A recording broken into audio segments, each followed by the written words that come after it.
Hello, everybody. My name is Rick McCutcheon. I'm a Dynamics 365 MVP. And today on Partner Talks, I have Chris Elmore. Chris, introduce yourself and tell us about what you do. There you go.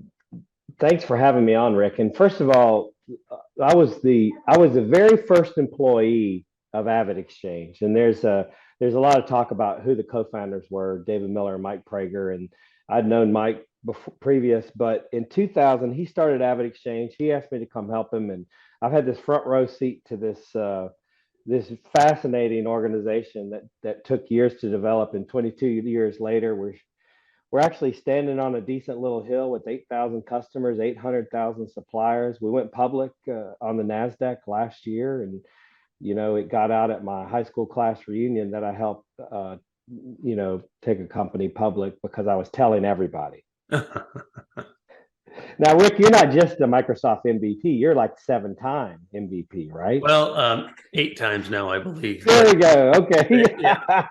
Every year, Microsoft renews your MVP, and you get to say you can stay in for another year. So I've been lucky that I've kept it this long. So, Chris, tell us about AvidXchange and what do you guys do over there?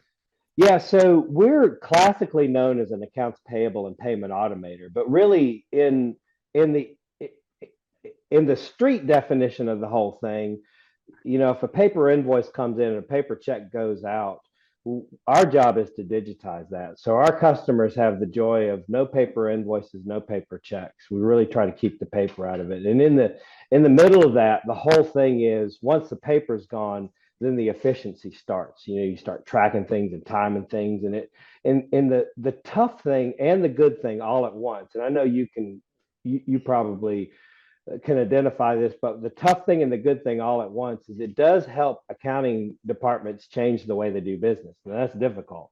It's very difficult because change could be risky, and you got to make good change. And then on the other side is once you get through it, the positive outcome. I have a saying, I'd love for you to react to this saying, that over 22 years, technology is only as good as the people that it serves.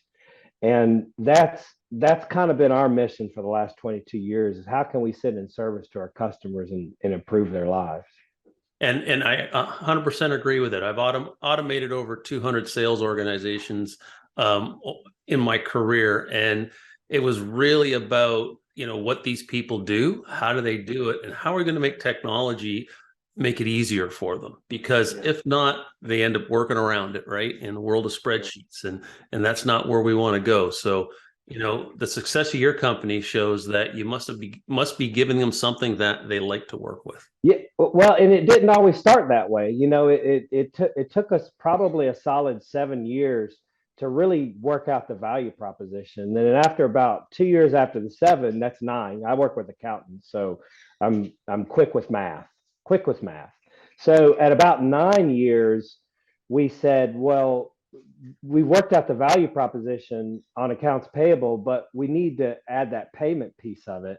And the one thing that I just entrepreneurially, I think I just made up a word. Hopefully this is a That'll first work. on, yeah. So the thing that I love about the last 22 years is following the customer down the path that they need to go. The problem is they don't know that they need to go down that path. So together, we're just kind of figuring this thing out. Like I said, it's got to be value based. It's got to have some kind of impact to somebody's life. But at about year 9, we really found out that path led us down into the payments world, and that's where everything changed. And then a couple of years after that, we struck a relationship with Mastercard, and we started to raise a bunch of capital to fuel this program. And like I said, we went public last year. But the whole point behind that is that, hopefully this is going to come across okay. Hopefully you're sitting down, Rick. Is that when we started the company, we didn't start an accounts payable application. We started an electronic marketplace. But over years of, by the way, a couple of years of failures, and then a couple of years of success, and then redefining what that success is, it led us into accounts payable and it led us into payments. We didn't know anything about that. So we kind of had to learn along with our customers what the value is. To me, that creates a genius piece of technology because it's completely based on what the customer's desire and needs are. The problem is they don't necessarily know it. And it's interesting when I talk to entrepreneurs, they talk about this corridor they walk down, right? And this corridor is full of doors. And as you walk down that corridor, you got to pick these doors that you go through because your product pivots and you might say, hey, look at this door. This looks like a great opportunity for us, but we don't know anything about that. Let's have a look. And then, okay, let's start walking down that corridor. So I think that's probably what you've done. Not only is that what we've done, but that's an excellent visual, especially as we enter into the Halloween season here in the United States. Okay, never mind. It just seems a little creepy corridor. Anyway, moving on.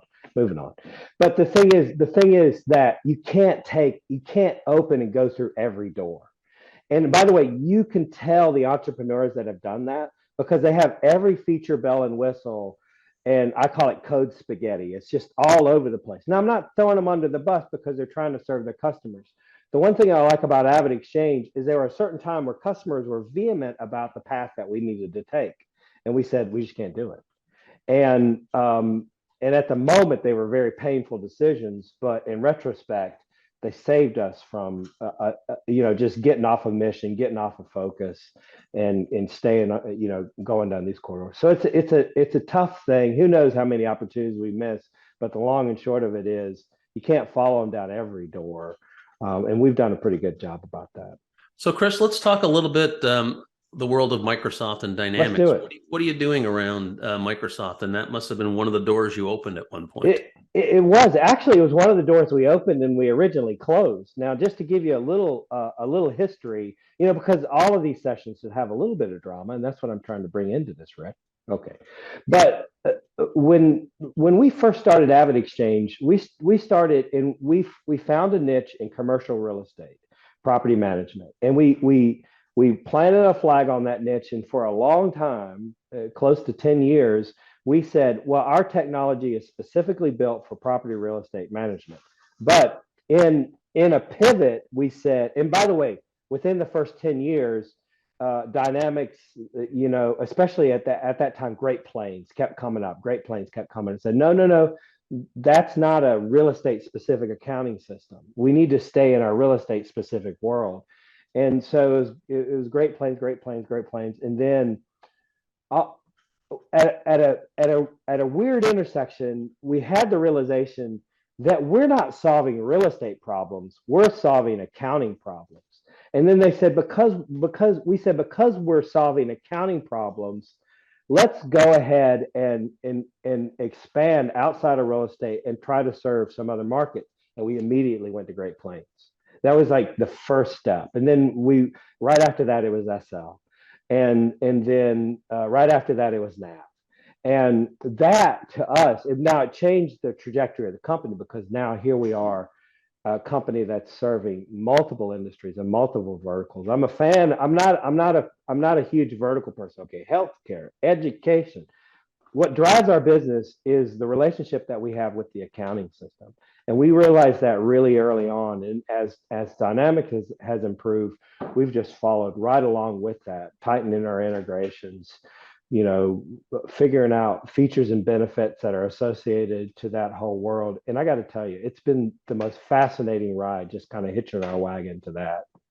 Well, I've been working for, over 20 years in this dynamic space. And I got to tell you, there's never a dull moment, right? The products are always changing. The products are all different.